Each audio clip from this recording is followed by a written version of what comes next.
সন্তানদের নামে সম্পত্তি হস্তান্তর করার পর অনেক ক্ষেত্রেই দেখা গেছে যে অবহেলা এবং বঞ্চনার শিকার হতে হচ্ছে বাবা মাদের, যা আজ এক সামাজিক ব্যাধি হয়ে দাঁড়িয়েছে। তবে সেই ব্যাধির প্রতিকারেই এবার সুপ্রিম কোর্ট একটি রায় এনেছেন, যেখানে তারা জানিয়েছেন যে দানপত্র করার পর যদি বাবা মাদের দেখভাল না করে সন্তানরা, সেক্ষেত্রে মহকুমা শাসকের হাতে সম্পূর্ণ অধিকার রয়েছে সেই দানপত্র বাতিল করার। তবে এই রায় আসার পর সাধারণ মানুষ বা সমাজের প্রবীণ যারা রয়েছেন তারা এই বিষয়ে কি জানাচ্ছেন, আসুন সেটাই দেখে নেব। আজকালকার দিনে ছেলেমেয়েরা বুড়ো বাবা মাকে ভাবে চাকর, এইটা হচ্ছে মেন। আর দ্বিতীয়ত মানে তাদের বাড়িতে সেইভাবে মানে নার্সিং বা তাদের প্রপারলি তাদের দেখাশোনা করা হয় না। আমি বলবো না যে করে না, তাও না, করে ওভারলুক করে যায়। আজকাল রাস্তায় ঘাটে যেখানে যেখানে দেখা যায় বুড়ো মানুষদের ভিড়। রিজন টু তারা ছেলেমেয়েরা তারা প্রপারলি দেখাশোনা করে না। এটা শোনেন, যারা ভালো হবে তারা ঠিকই দিয়ে করবে। আমি তো একজনের সন্তানের বাবা মা, তা আমি তো একজনের সন্তানের বাবা মা। আমার ছেলে কিন্তু আমাদের যথেষ্ট দেখে, বাবাকে মাকে দুজনকেই দেখে।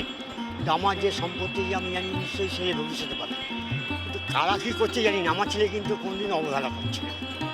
আমার যেটা প্রয়োজন, বাবা তোমার কি লাগবে তুমি বলো, আমি পাঠিয়ে দিচ্ছি সঙ্গে সঙ্গে। এখন তো মানে বুঝতেই তো পারছেন, ওই মানে যদিও আমার ছেলে বাইরে থাকে তাও যথেষ্ট আমাদের ভালোবাসা দেয়। এটাও বুঝতে হবে যুগের সাথে বদলাচ্ছে, সময় বদলাচ্ছে। তারা চাকরির জন্য, পরিবারের জন্য, তারা নানা কারণে তারাও সেই সময়টা দিতে পারছেন না যেটা আগের জেনারেশন।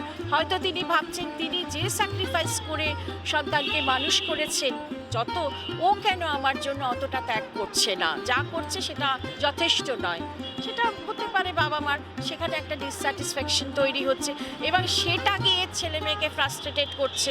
এত করছি তাও তাদের মন পাচ্ছি না, সেটা করতে গিয়ে হয়তো তাদের মধ্যে একটা দূরত্ব তৈরি হচ্ছে। হ্যাঁ, এটাও হতে পারে। কতটা কি এক পক্ষ দিয়ে সব কিছু হয় না, দুপক্ষেরই। এই জেনারেশনেরও যেমন কিছু খারাপ ভালো আছে, আমাদের জেনারেশনেরও কিন্তু কিছু আমরা হয়তো অনেক কিছু অতিরিক্ত ওদের কাছে এক্সপেক্ট করি, চাপিয়ে দিয়ে আর কি। হ্যাঁ, ওল্ড এজের কেয়ার নিয়ে সরকারিভাবে ভাবা হয়। আমি বলবো এইখানটায় যে even in exchange of money, এটাও মানি মোটিভেশন দিয়ে যদি করতে হয় আমার মনে হয় সে করাও ভালো। কোর্ট অফ ল ব্যাপারটা আসে তখনই যখন এটা এক্সটার্নাল, অর্থাৎ কিন্তু ওই অন্তরের বাইরের।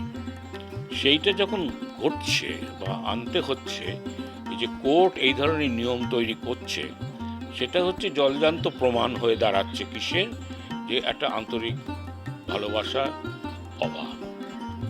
সেইখানেই বড় রকমের প্রশ্ন, নিজের বাপ মার যেমনি সন্তান সন্ততির প্রতি তার ইয়েটা কমে যায় যদি, সেটা কেন? আর সন্তান সন্ততি তারা ইয়েটা কেন বাপ মায়ের প্রতি কমে যায় বা যাচ্ছে? এইখানেই একটা গভীরভাবে ভাববার জায়গা আছে। এটা স্টাডি না করে বলা, কিন্তু এটা ফ্যামিলি টু ফ্যামিলি এটা ভ্যারি করবে। কিন্তু অন দ্য হোল, ধরো কলকাতাতেই অনেক বাড়ি ফাঁকা, সেটা হচ্ছে ছেলে মেয়েরা বাইরে আছে, এবং বাইরে বিলাসের জন্য বাইরে নয়, তারা কারণেই বাইরে রয়েছে। এবং তাতে যে পেরেন্টসদের অবস্থাটা, সেটা সত্যি। কিন্তু তবে পেরেন্টসদেরকে টাকা পাঠায়, এটাও আছে। কিন্তু সবচেয়ে বড় তুমি যেটা আন্তরিক যেটা, সেটা হচ্ছে অভাববোধ কিন্তু পেরেন্টসদের থাকবেই। জিনিসটা তো ভালো, একটা মহৎ উপায়। কারণ বয়স্ক লোকরা তারা কোর্টে যেতে পারে না, এটা তো ভালো উপায়। কিন্তু কতটা ফলপ্রসূ হবে সেটাই দেখার। এবং এটা হচ্ছে আগে আমরা যেমন যৌথ ফ্যামিলিতে ছিলাম, এখন সব ছোটো ছোটো ফ্যামিলি ভেঙে গেছে। যৌথ ফ্যামিলি থাকলে কী হচ্ছে, সব জিনিসগুলো জানতে পারতো, এটাই একটা মেন কারণ।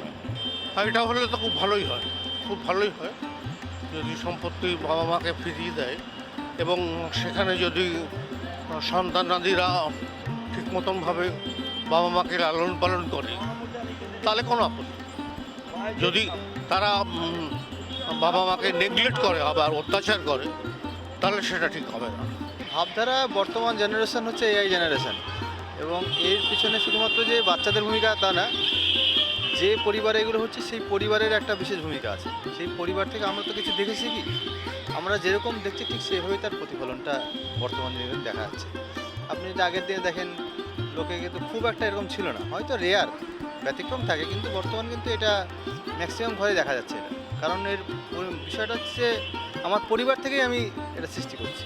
সব নিউক্লিয়ার ফ্যামিলি হয়ে গেছে, আমরা স্বামী স্ত্রী এক জায়গায় চলে আসছি, বাবা মা অন্য জায়গায়, ফলে পরবর্তীতে একই রকম সিস্টেম তৈরি হয়ে যাচ্ছে। সুপ্রিম কোর্টের বিচারপতি সিটি রবিশঙ্কর এবং সঞ্জয় করলের ডিভিশন বেঞ্চে সিদ্ধান্ত নেওয়া হয়েছে যে সমস্ত বাবা মা তারা তাদের সম্পত্তি দানপত্র করে দিচ্ছেন সন্তানদের, অথচ সন্তানরা তারা বাবা মায়ের দেখভাল করছে না, বরং অপমান এবং ভৎসনা করছেন তাদের, সেক্ষেত্রে জেলা শাসক বা মহকুমা শাসক যিনি রয়েছেন তার হাতে সম্পূর্ণ অধিকার রয়েছে সেই দানপত্র সম্পত্তি বাতিল করে দেওয়া। তবে এক্ষেত্রে একটা প্রশ্ন থেকেই যাচ্ছে, কেন সরকারকে বা প্রশাসনকে এক্ষেত্রে হস্তক্ষেপ করতে হবে?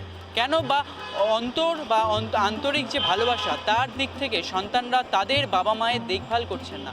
এই প্রশ্ন শুধু আমার আপনার নয়, এই প্রশ্ন তুলছেন সাধারণ মানুষ, প্রবীণ মানুষ এবং তার পাশাপাশি যারা সমাজবিদ রয়েছেন তারা। এবং এক্ষেত্রে তারা এটাও জানাচ্ছেন যে আগামী নজর তাদের এদিকেই থাকবে যে এই যে আইন সেটি বলবৎ হওয়ার পর কতটা বাবা মায়ের খেয়াল রাখছেন তাদের সন্তানরা।